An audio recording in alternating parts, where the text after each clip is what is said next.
on this special home video edition of Sightings. Are you seeing what I'm seeing? Are you seeing this thing zip back and forth? They're out there, and sightings are on the rise. Just like it was sliding through the sky, and it tilted like it was looking down at us. It was a bright light that dimmed down to a white speck. Ordinary people, astronauts, cosmonauts, even former presidents have all seen extraordinary craft doing extraordinary things. I happened to glance out one time, and there against the black sky was a white object at about a 45-degree angle. From the historic crash in Roswell, New Mexico, to unprecedented mass sightings going on right now in the skies over Mexico City, the evidence is mounting. We are not alone. My Uncle Ted was standing more over here, kind of leaned over like this, and they were talking to this creature. Are certain people being targeted for terrifying encounters with alien civilizations? Are rumors of bizarre crossbreeding experiments true? I remember being on a table with my head turned away, not wanting to look at this creature. Does the government know more than they're willing to tell us? Our government has flat out lied to us for 40 years or more. Terror, wonder, conspiracy, transformation. They're all part of the UFO experience. Hello, I'm Tim White. Are UFOs real? You'll find out in this special report from Sightings.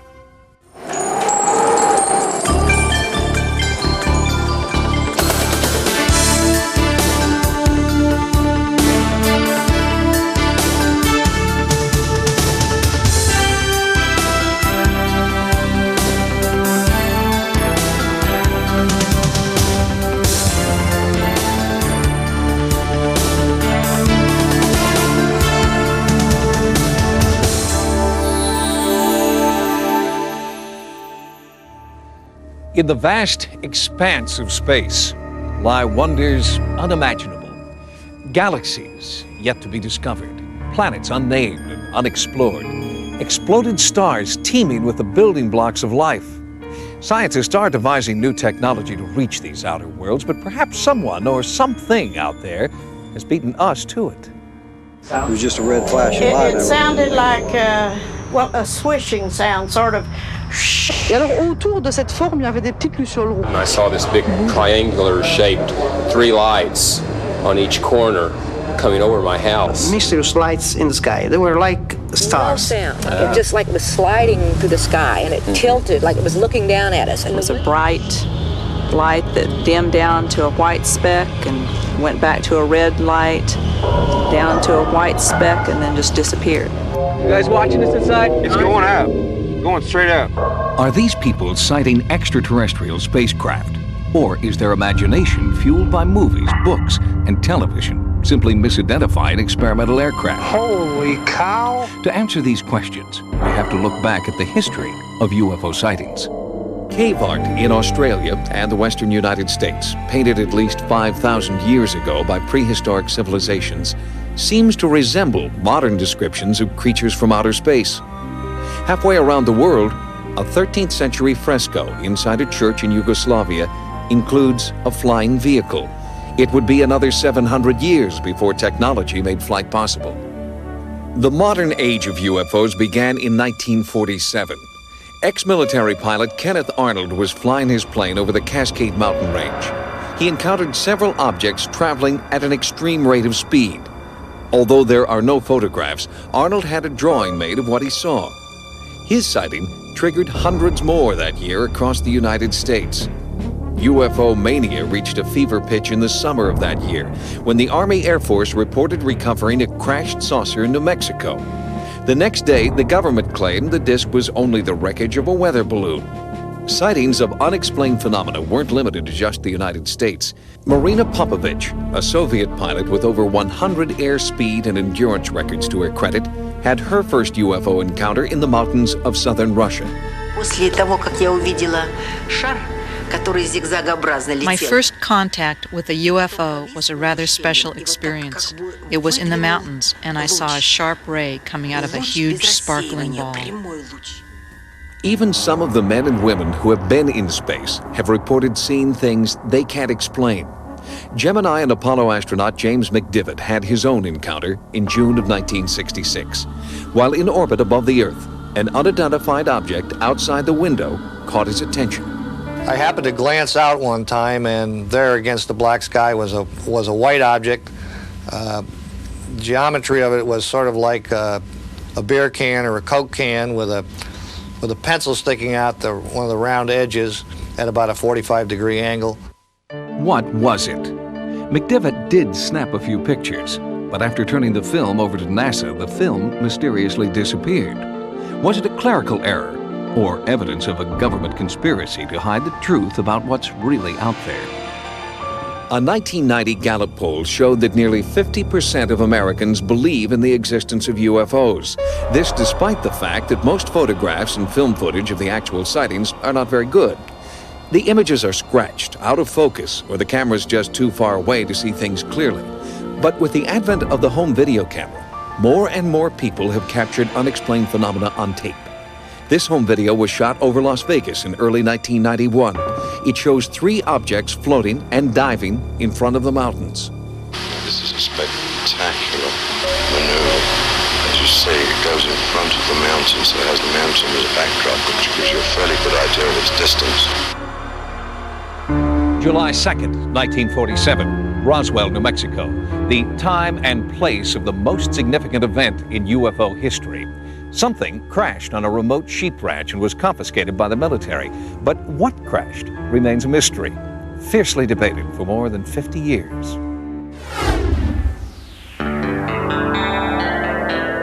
Roswell, New Mexico. It's as quiet and peaceful today as it has been for decades. But on July 6th, 1947, that tranquility was shattered by a local newspaper headline.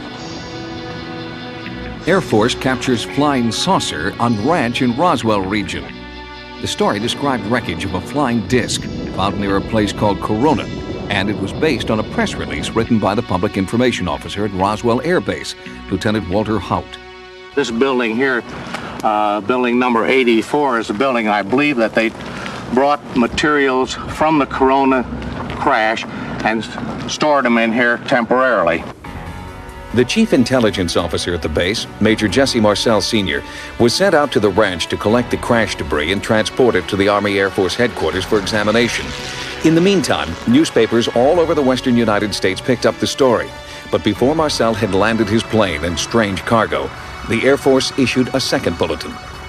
By the time the B-29 with Jesse Marcel and some of the wreckage got to the headquarters 2 hours after they left in Fort Worth, Texas, the fix was already in to kill the story. The second press release was far different from the first, saying the wreckage was actually from a weather balloon. Could the Army's top intelligence investigators have committed such a basic blunder, failing to recognize the mundane remains of a weather balloon when they first encountered it? No, says nuclear physicist and part-time UFO researcher Stanton Friedman, who's been investigating the Roswell crash for over a decade. He says that while Marcel was in the air, the Roswell base commander, Brigadier General Roger Ramey, got orders from Washington to cover up the incident. And what he did was arrange for the wreckage of a weather balloon, the radar reflector on a weather balloon. And for a while, the saucer saga was forgotten, and might have remained so if Major Marcel hadn't rekindled the fire in 1980. Just before he died, Marcel admitted that the weather balloon story had been fabricated to hide the truth. He told Walter Haut there really was a saucer crash. He made statements to the effect that it was nothing of this world. It couldn't be bent, torn, cut, pierced, burned. He went through a whole list of them. I said, we just don't have the technology to produce material like I brought in from that ranch. Stanton Friedman contends that wreckage from an unidentified craft landed 200 miles away from the Roswell site. Friedman and other ufologists believe that this proves that there was not one but 2 crashes over New Mexico on July 2nd, the result of a spectacular mid-air collision. And at the second site, there were survivors. When I first came up to the craft, the creatures were laying like this in a line, side by side. And the live one was over here. Gerald Anderson says he was 5 years old when he and his family came across the unearthly wreckage and bodies. And my dad was kind of right about here, and he was sitting like this. My Uncle Ted was standing more over here, kind of leaned over like this, and they were talking to this creature. Anderson's story matches that of others who were in the area at the time. With the help of hypnotherapy, he's been able to remember the encounter with startling detail. His description matches those from people who claim to have seen aliens. 4 feet tall, grayish skin, large eyes, long skinny arms and fingers. Anderson recalls 2 aliens were dead, a third dying, and a 4th alien survivor seemed to be trying to communicate. Then just suddenly he turned and he looked at me. And when that happened, all kinds of things just started happening inside my head. I started getting sensations of tumbling and falling and an awful loneliness, like there was no way he could possibly get back to where he came from. Anderson says that within a matter of minutes, the military arrived, sealing off the area. The civilians at the site were threatened with bodily harm if they talked. Nevertheless, in the past 20 years, hundreds of witnesses have come forward, some daring to speak only on their deathbeds. Since Roswell ushered in the modern age of ufology, there have been more than 200,000 UFO sightings. Most are single craft witnessed by a single individual, making it virtually impossible for researchers to verify. But since 1991, ufologists have been documenting the largest mass sighting in history in the skies over Mexico City. The sightings began on July 11th, 1991.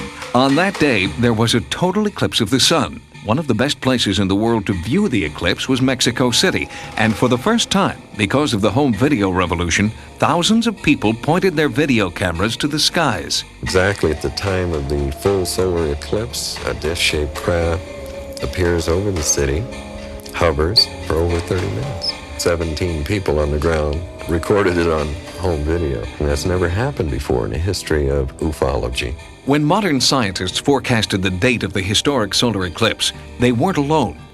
Some believe the ancient Mayas also predicted the exact date of the eclipse more than 3,000 years ago. This Maya calendar made another startling revelation. It predicted that on the day of the eclipse, a new age of enlightenment would begin. It's referred to as the prophecy of the sixth sun. The legend of the sixth sun, the new sun, signified by the great eclipse that just occurred, speaks of an opening of knowledge. The sixth sun indicates precisely the moment of its arrival. Strangely, on the day of the eclipse, something did arrive in the skies over Mexico. Hundreds of those home video cameras that were shooting the eclipse got something completely unexpected. UFOs, unidentified flying objects, all videotaped by hundreds of different people. So far, more than 110 home videos have been verified as containing footage of unexplained craft. It may sound difficult to believe in a city with almost 20 million people that practically every afternoon you can see a UFO. Jaime Maussan is one of the most respected television journalists in Mexico City today, hosting a Mexican version of 60 Minutes. Maussan calls himself a former skeptic. During the last year, thousands, and I would say hundreds of thousands of people have witnessed UFOs. What I feel is important as an investigative reporter is the fact that the evidence presented was never questioned. The credibility of the witnesses was attacked, not the proof that they presented. People from all walks of life videotaped wave after wave of UFOs hovering in the sky. Sightings has obtained the exclusive U.S. rights to these historic tapes. One of the first to come forward with his home video was respected dentist Dr. Marco Antonio Rosas. The people are definitely not nervous or afraid of the appearances of the UFOs. The people actually like the idea and feel that these appearances can bring some benefit to the Earth. Since the eclipse, the UFO sightings have continued week in and week out, and the acceptance of the phenomena by government officials has made even the most reticent eyewitnesses willing to come forward. Padre Ferrer, a priest at a local Catholic church, has seen and recorded these mysterious UFOs. Christ speaks of his kingdom as not being from this world, that his angels would help him. But these writings are very dangerous, and I don't like to use them. But I believe that there is a possibility. I believe there are a lot of possibilities. I came out to take a video of that pine tree against the light. When I came up, I saw the light appear over the mountain over there. It was not an ordinary light. It was blue and very intense. I've never been afraid of something like this. On the contrary, what I've been able to observe has been wonderful. Once a philosopher said, "If God is outside of the truth, I'll stay with the truth."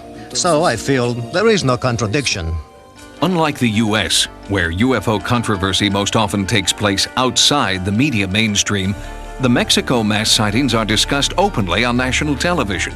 Not everyone agrees the UFOs are extraterrestrial craft.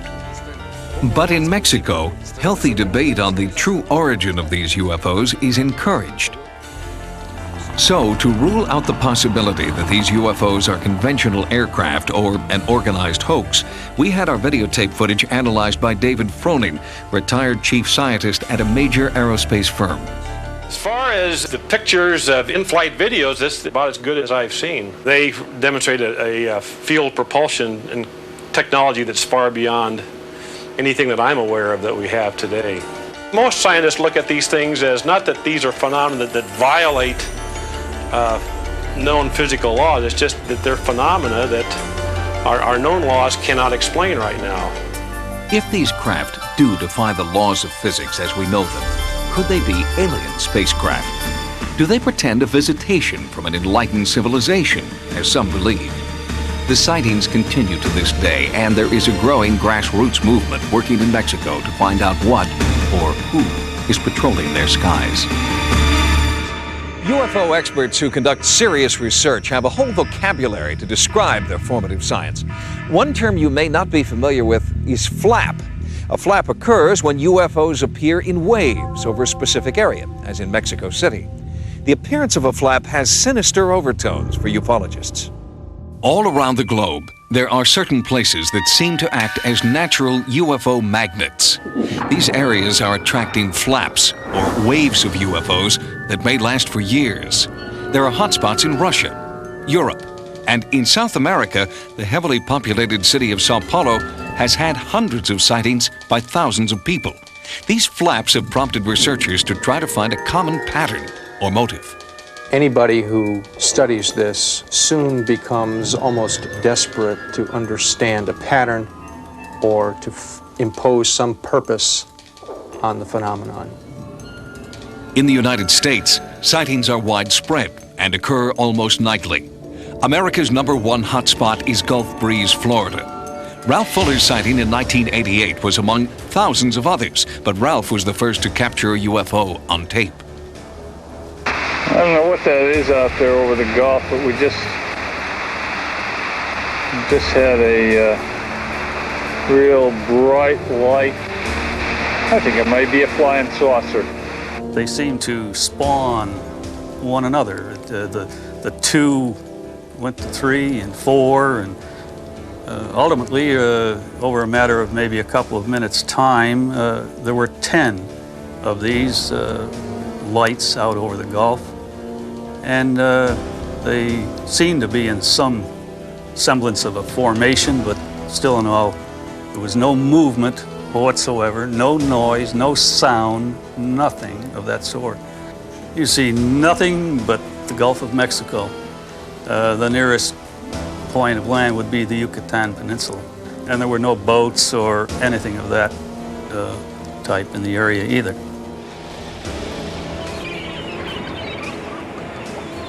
These are sky watchers, amateur UFO enthusiasts in the Gulf Breeze area who go out almost every night of the week with cameras and binoculars in search of UFOs. What makes a good sky watching area, for one, is a good field of view. That is, being able to have an unobstructed view of the skyline and Ideally, you'd like to be away from city lights, but that's not always possible. So we go out in the evening and take our chances, and you may have a relaxing evening out under the stars, and then you may be blessed with a sighting. We just never know. We've seen amber-colored lights, 8 lights in a perfect circle gliding and performing maneuvers in the sky. We've seen rows of lights suggesting lights perhaps around the periphery of a craft.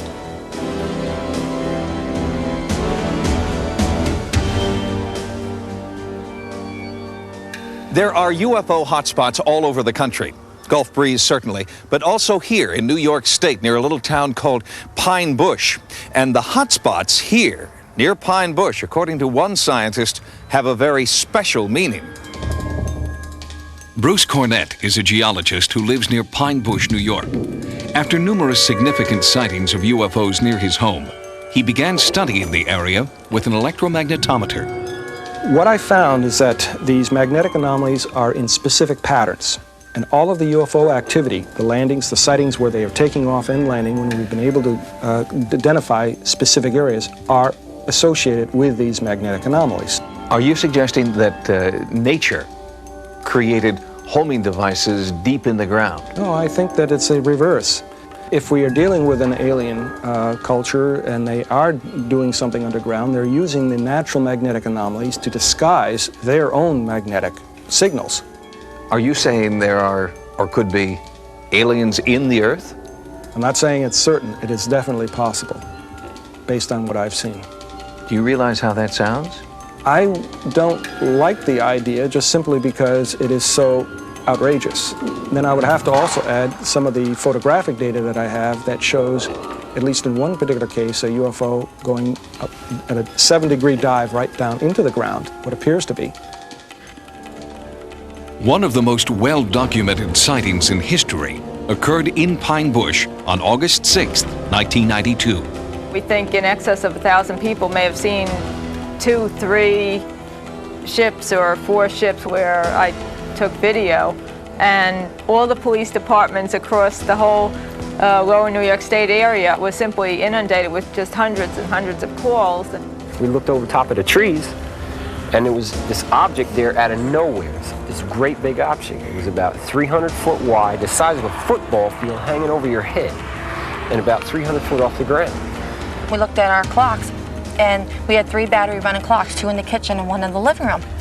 And for some strange reason, all 3 clocks were stopped at the same time. Just about everyone in Pine Bush has seen a UFO. In his barbershop, Butch Hunt hears a lot of stories from eyewitnesses about strange alien encounters. About 60% of the people around here, I think, have seen something. And some talk about it and some don't. They're just afraid to talk about it. Afraid of ridicule and intimidation. The one that we saw was over at Red Mills Bridge. And there were 6 of us in the car. But it just so nice. It just glided right over the trees. And we just got out and stood there. Just gawked at it, and nobody said a word. But the whole episode was probably 30 seconds.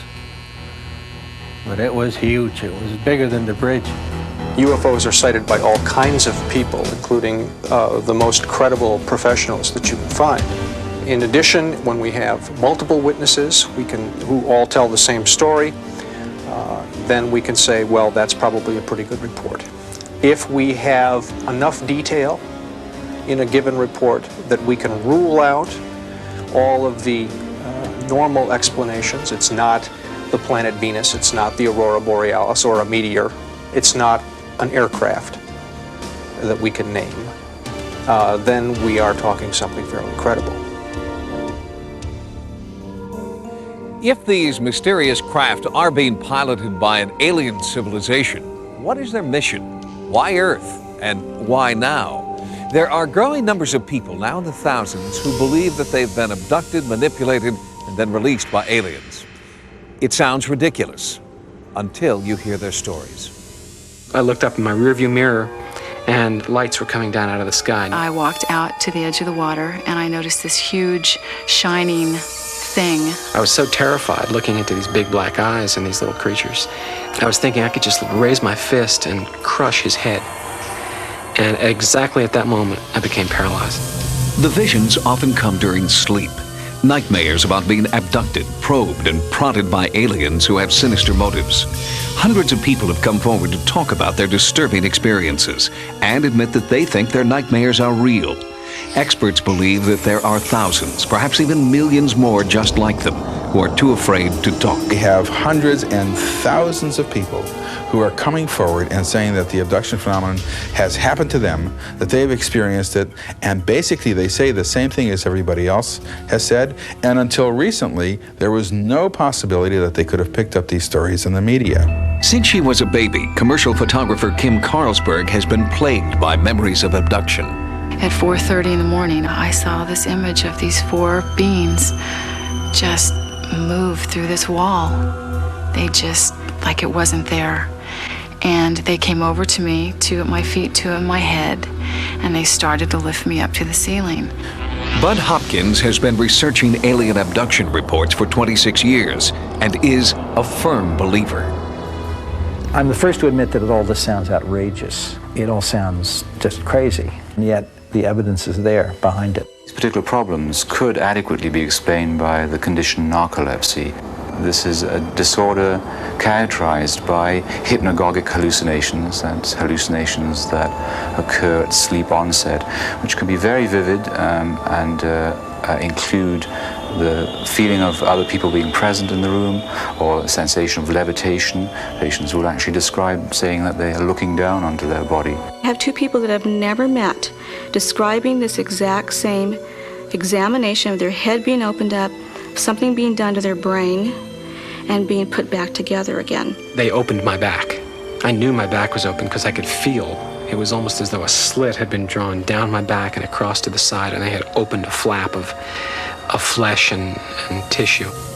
Whether the reports come from adults or children, men or women, most of them follow similar patterns. There's a bright light that shines in the room. The abductee sees it. They hear a noise outside. They're not interested in your mate, they're interested in you. So what they do is they render the person that you're with unconscious. She goes up a beam of light with the alien into a hovering craft. If anyone goes into the room at that point, there's no one in the room. She's not in bed, in other words.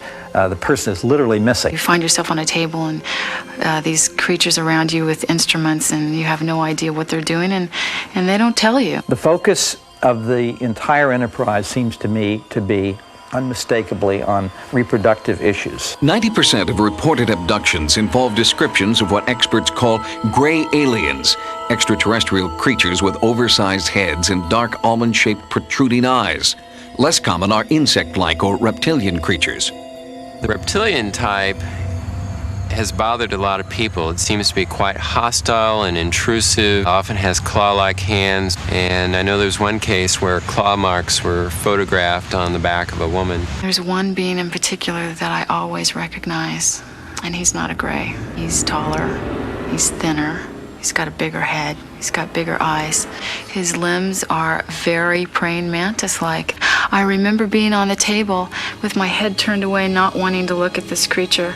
And then when I looked at him, I just recognized him as the one that I hated. In a few cases, subjects claim to see hybrids, creatures who are half human, half alien. Some abductees believe they are being crossbred with aliens to create these hybrids.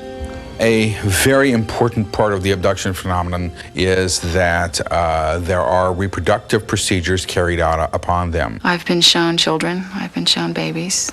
I've been asked to hold children and babies. I've been asked to give these children affection. And these children aren't alien children, and they're not human children. They're somewhere in between. I had a woman who had been to the doctor, had an ultrasound done. Her husband was there. Everyone observed at 3 months a healthy fetus. The next day she wakes up screaming. They took it. Is so upset, her husband takes her back to the doctor. He does a pregnancy test, finds out she's no longer pregnant. They do a D&C, there's nothing there. The most humiliating thing that happened to me is they put a cylindrical sort of thing over my genitals, and it made me have an orgasm in a second. And I really feel like I'm one of those few men who knows what a woman feels like when she's raped. I've been on a table and I've seen something removed from my body that I will call a fetus, a baby. It was so small I couldn't believe that it could live on its own. I remember putting my finger in the arch of its foot. I was afraid to look at the face. I was afraid to see what it looked like. There seems to be an enormous interest in the emotional side of this, too, on the part of the aliens. They want us to hold these odd little children, these babies. They want to see how a mother will hold in love a child, things which to us are instinctive. The abduction phenomenon begins usually in infancy, or at least by the age of 2, 3, or 4. It continues all through childhood, all through maturity, and into old age as well. I have many cases where the person is taken as a child, usually what we refer to as the bedroom visitation. I was laying in bed, I opened my eyes, and here's a little gray standing there looking at me. And all I could really remember were those dark eyes. That little person, as he or she grows to adulthood, will be abducted over a period of time at irregular intervals. Let us assume that this is all being made up, that this is internally generated, that there is no abduction phenomenon. If that's the case, then we have discovered something of enormous importance. What are the repercussions of thousands of people running around thinking they're crazy, feeling crazy, being crazy, because they have no way to understand what's happening? Psychiatrists and psychologists who are dealing with these people are the first to say, something happened to this person. This is not a fantasy. This is not something the person cooked up. This was an event in that person's life which was truly upsetting. These experiences are not pleasant experiences. This is not something I'm happy happened to me. There's a part of me that would love to find the answer that it was something else. One of the most important and controversial UFO sightings in U.S. history occurred in Kecksburg, Pennsylvania, in 1969. To this day, many researchers who've investigated this sighting believe it is a model for how our government maintains secrecy and disseminates disinformation about UFO sightings. Kecksburg used to be just like a lot of other small villages in western Pennsylvania. But in 1965, Kecksburg lost its anonymity when it became one of the world's most famous UFO landing sites. I happened to look up in the sky and I seen this red fireball. It sure wasn't a meteor, because I've seen them fall before. I never seen any of them with blue lights on. And it looked like it made a turn and come back again. And when it come back, it seemed like it went down. It was December 9th, 1965. A night that many townspeople will never forget. I got my flashlight and I started down through the woods up to where it was at. There was no wings, there was no tail section, there was no motors, there was no windows, there was no doors. It was big enough for a grown person to stand up in. It had like Egyptian writing, like backwards writing on it. Stars and circles and dashes and lines and things like that. It looked like an acorn. It was really weird. Some claim the UFO wasn't the only thing to arrive that night. It wasn't too much longer. Down through the woods come two gentlemen. The one gentleman, very ramrod straight, very authoritative voice, crew-cut hair. I mean, he just reeked of military. He looked at the object and looked at us. He says, all right, this is now a restricted area. Unions are all ordered out of here. Some military people come to the house and said they'd like to use the phone. They sort of took the house over. We started talking among ourselves, what's going on. About that time, up here on the road, comes a big flatbed truck in. The flatbed went down and empty, and it come back out with something on the back of it covered up about the size of a Volkswagen. That truck was hell-bent for leather, and if you'd have walked out on that road, you'd have still been there, because they'd have scraped you up with a putty knife. They weren't stopping for anything or anybody. And that began the real mystery of this whole thing. 27 years later, what happened down there in that woods surrounded by fields, if anything happened down there at all, is still a matter of bitter controversy.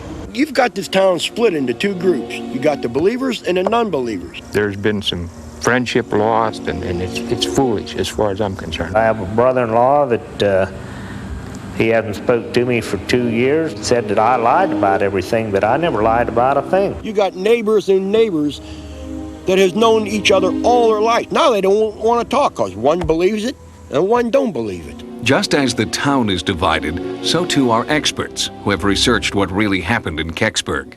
Planetary expert Robert Young believes that some citizens may have perpetrated a hoax.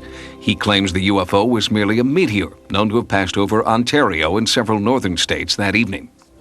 Virtually all of the accounts can be explained by people having looked toward and seeing the Ontario meteor. How about the accounts, though, of the military that turned out in large numbers, kept people away from going down there, a truck that went down into the area and came out? You got eyewitnesses that say, this happened. Right, I understand it. I have written, signed eyewitness accounts from 61 local people who say that there was nothing crashed here or was recovered. There was no military occupation. A lot of people probably think you're the government. Well, sure, yeah, but I'm not. I don't know how some people can say that nothing ever happened when there were so many people that saw things that night. Something had to happen. I know what I saw, and I'm not going to deny it. They can tell me I'm lying, but I know that I seen the military in my house that night. Freedom of Information Act states there was 212 military personnel here that night. Sightings attempted to speak with the Kecksburg residents who deny anything extraterrestrial ever happened here, but they all refused our invitation to talk. Even the landowner whose property was the alleged crash site remained silent. I think the government bought them off, or threatened them with something that got them scared half to wits. Ironically, their refusal to talk has only deepened the controversy. UFO researcher Stan Gordon heard about the Kecksburg incident on the radio the night it allegedly happened in 1965. He's been investigating the sighting ever since. So much of what we know about the case now, we've learned since about 1987, with the fact that now we have at least 4 different eyewitnesses who apparently saw the object on the ground at Kecksburg. The fact that there are dozens of people independent of each other who don't even know each other yet, who have given us detailed information about what they experienced and saw that night. And they're giving us confirming information that has not been published yet. The skeptics, and these include the people who own the land and some very substantial citizens of Kecksburg, think that this whole thing is loony. Why do they feel so strongly the other way? Could be that some of these people were in the wrong place at that time. They were in a position where they didn't see what was going on. And if you see the geography of the area and where the majority of people were that night, they could not have seen the military activity that was happening on the land on the other side of the area down there. Do you have any hard evidence at all that what went down in the woods near Kecksburg was something other than a meteor, or was anything at all? Unfortunately not. As in so many of these cases, you have to go by the eyewitness accounts. And in this case, the eyewitness accounts are very, very strong.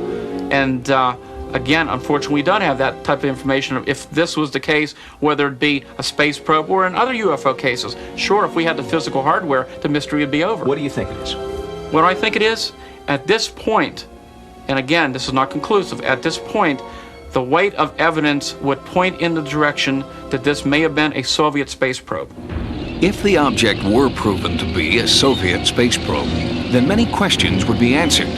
If a Soviet device landed in Kecksburg, the government would have been required by international treaty to recover and return immediately any space debris to the country of origin. But retired Army Sergeant Clifford Stone doesn't believe the Soviet probe theory. If this was of Soviet origin in 1965, the State Department would have released documentation to me under their Moondust files. To date, none of that information has been forth. Clifford Stone collects government documents about space debris recovery operations, like Project Moondust and Project Blue Fly. He began his investigations in 1965 when, as an Army sergeant, he witnessed a top-secret delivery to Lockbourne Air Force Base, about 200 miles from Kecksburg. I noticed that on the back of the vehicle, it had something that was covered by a tarp. It was about 10 to 12 foot at the base, 12 foot tall. It looked like a chocolate drop. When my friend told me that every question I ever had about UFOs was under that canvas, I was mystified. Since that time, Stone has repeatedly attempted to obtain information from the government regarding that object. Each time, the government's response has been the same. They have taken the stance, by direction of the President of the United States, we may neither confirm nor deny the existence or non-existence of any information that all involve the recovery of unknowns. Kecksburg remains a town divided. The only thing on which believers and non-believers can agree is that all they want to know once and for all is what really happened on December 9th, 1965. What would you like to see happen next? It's time now, after 27 years, that the public has the right to know the true facts regardless of what the object was or what really occurred. Something came down. From numerous eyewitness accounts, there was a lot of military activity into this small village. That an object was located, that it was recovered, it was transported away for study. What was the object, and why after 27 years haven't they revealed what really was found? Until authenticated debris is collected and publicly displayed, the validity of the UFO phenomenon rests entirely with the credibility of its eyewitnesses. Ufologists know this and have spent many years collecting sightings reports from the most credible eyewitnesses of all, military pilots. Unfortunately, these pilot reports remain unconfirmed because military personnel in this country refuse to talk on the record. But in Russia, one former Soviet pilot is talking. In 1991, a pilot in Russia came forward and told of a frightening UFO encounter. Risking ridicule, Maxim Cherbakov was determined to tell what he maintains is the true story of his bizarre experience. At 19, Cherbakov was one of the rising stars in the Soviet Military Flight Academy and became the Russian equivalent of a Top Gun. His flying record was impeccable until August 1991. Then, on 2 separate occasions, he had strange mechanical malfunctions in his jet aircraft. On one occasion, he was forced to eject. An investigation of that incident concluded that Cherbakov had acted calmly and rationally. But 12 days later, a third incident would change Cherbakov's life forever. 20th August, second shift. I made 2 flights with my commander, and third flight I made on my own. I gained an altitude of 3,900 meters. Then suddenly, I saw a ball in front of me, about 20 degrees to the right. He watched the object for several seconds. Then, as it came toward him, Cherbakov tried to radio the base. The light from the UFO was blinding. A sense of unexplainable fear came over me. On the back of my head, I began experiencing warmth. I felt as if someone was present and watching me. My movements were under control, controlled by someone other than me. Cherbakov claims the reddish-yellow object started maneuvering around the aircraft. For several minutes, it kept up with the jet's airspeed and mimicked its movements. During that time, Cherbakov was unable to communicate with his base commander. The radio emitted only a squealing sound. Pilot Cherbakov's description of the UFO moving relative to his own airplane is really quite common. Dr. Richard Haines has documented over 3,000 pilot sightings of UFOs. I have thousands and thousands of cases of pilots in daylight encounters with structured objects, in the sense of having 3-dimensional mass, in the sense of having aerodynamic kinds of flight behavior relative to the aircraft. And so what he describes here fits in very nicely to what I have from hundreds of other pilots around the world. Suddenly, in rapid-fire succession, the generator in Cherbakov's jet failed. The instruments indicated a fire on board, and the cockpit filled with smoke. The base commander ordered Cherbakov to eject. I began arguing with the commander because the plane was still above the residential area. My altitude began to drop rapidly.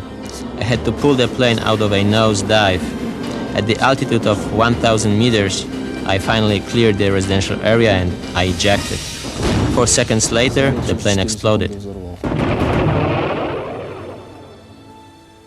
Cherbakov landed safely in a field and was rescued an hour later by a military helicopter.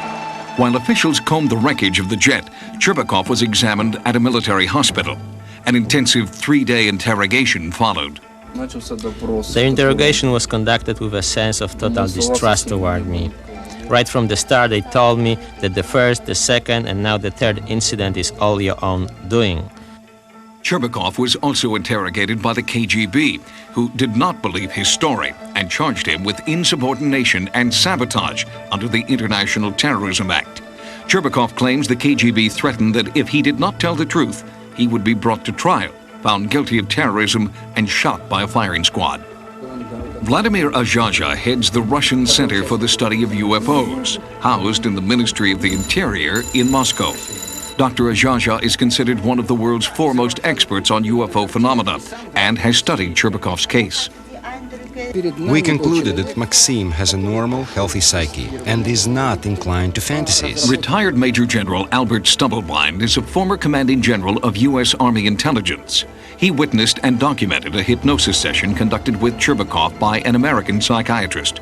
As she was taking him into the trance, he changed from this terrorized, fear-ridden kid into a pilot. Sitting in the cockpit, sitting in the seat, sitting with the controls, relating what was going on. There was a change in the individual. Anybody can fabricate. The question is, was he fabricating? And he struck me as a person who, in that situation, was not fabricating. Whatever it was that he was saying, he truly believed had happened to him. Maxime really believed he had not done anything wrong, in fact had done the right thing, and desperately wanted this sorted out. Although affidavits to that effect were presented at his court-martial hearing, the court still blamed Cherbakov for the destruction of his aircraft. But the military prosecutor admits that some of the evidence of Cherbakov's innocence was very convincing. From the beginning, I had doubts about the truthfulness of Cherbakov's statement. But after questioning his mother, his comrades, and his superiors, I became convinced that Cherbakov had an encounter with a UFO. In January 1992, the case against Maxim Cherbakov was dropped. But despite this vindication, he was not welcomed back into the military. There is no training for pilots to deal with such encounters. The older pilots told me that a lot of encounters happen, but they don't speak about them. I feel that I'm missing something from my soul that I want very much. My love for the planes and flying has remained and will continue to remain. Did Maxim Cherbakov see a UFO? We may never know the answer, but one thing is clear. Maxim Cherbakov ejected only after he saw that his jet would avoid populated areas below. Many in Russia suggested that Cherbakov should be awarded a medal for heroism. The United States Air Force admits that between 1952 and 1969, they conducted a study, codenamed Project Blue Book. Its purpose was to determine if UFOs posed a real threat to the American people. Project Blue Book concluded they did not, and since 1969, the Pentagon has denied participating in any other UFO study. But ufologists believe this is a lie. They point to evidence of a monumental conspiracy designed to hide what the government knows and when it knew it. Our government has flat out lied to us for 40 years or more.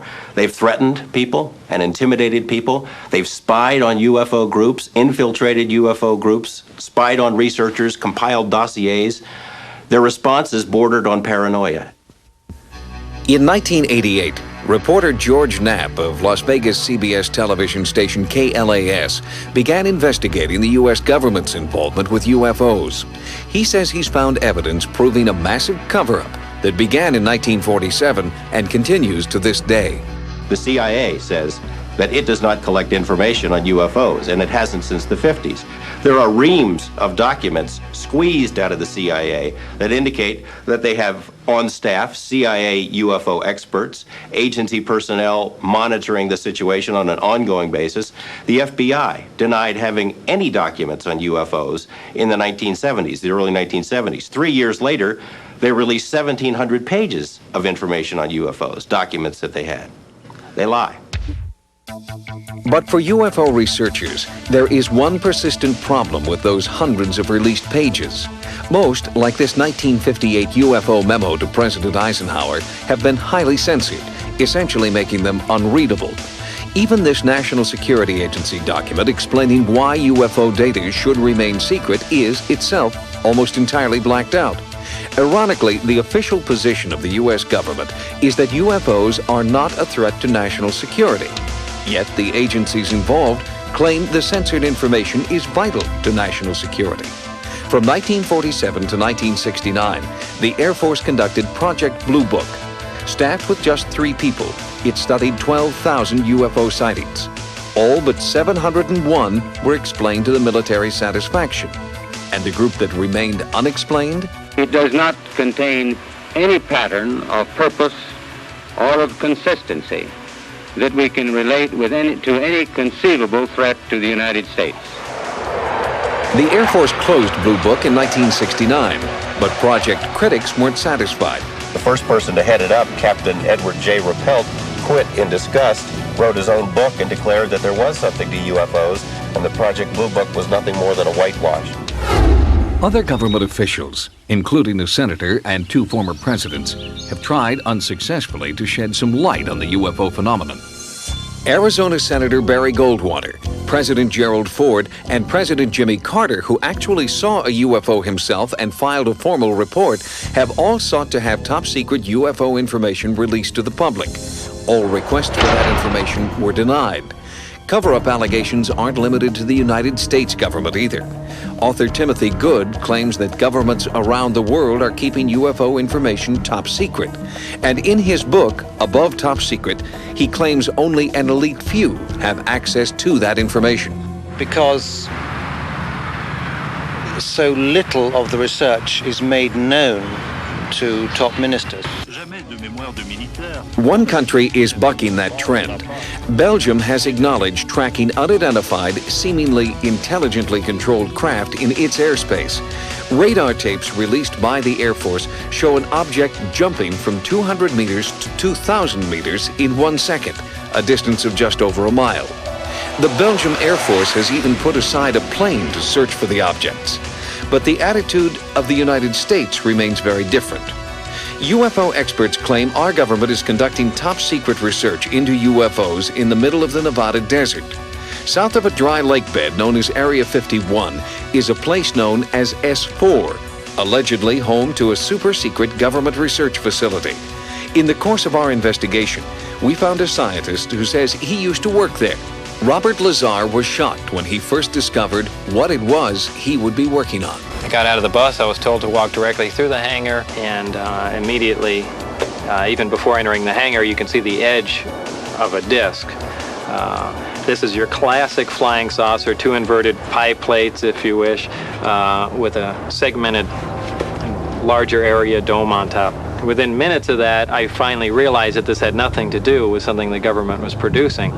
And it was quite shocking because everything inside was small. This is a full-size craft, 30, 35 feet in diameter, maybe 40. But you're looking at seats that are,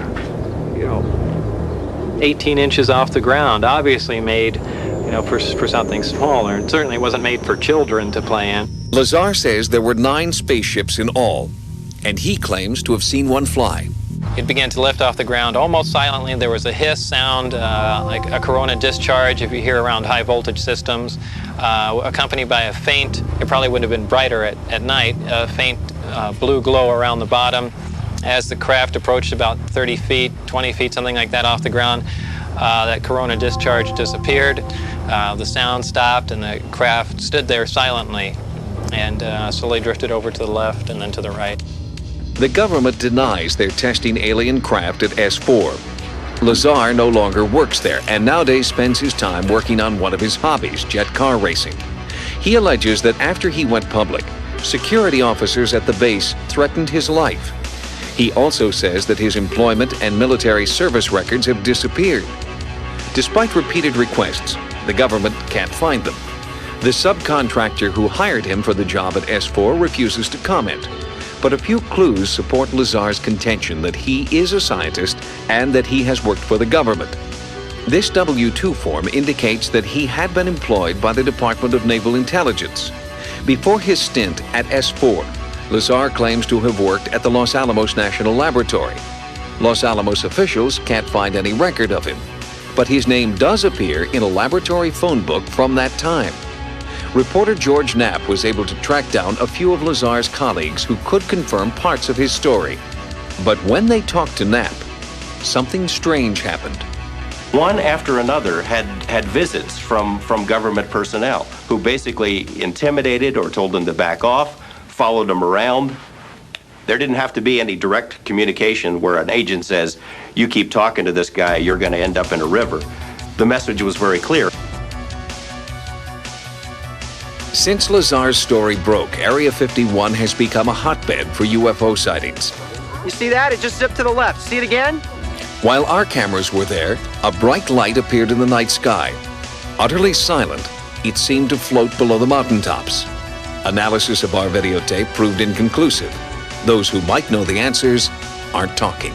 I've been covering organized crime in Las Vegas for 10 years, dealing with mob hitmen and mob informants, people who have been in the witness protection program. The fear that is generated by this UFO subject for people who really know about it far outweighs the kind of fear that the mob inspires. I mean, people are more afraid of our government than they are of organized crime. I am exactly sure of what I saw. I know what mainstream science is like. I know where physics stands. I know all of that. And this is an extraterrestrial craft. This technology is hundreds and hundreds of years in advance of us, and that's the end of that story.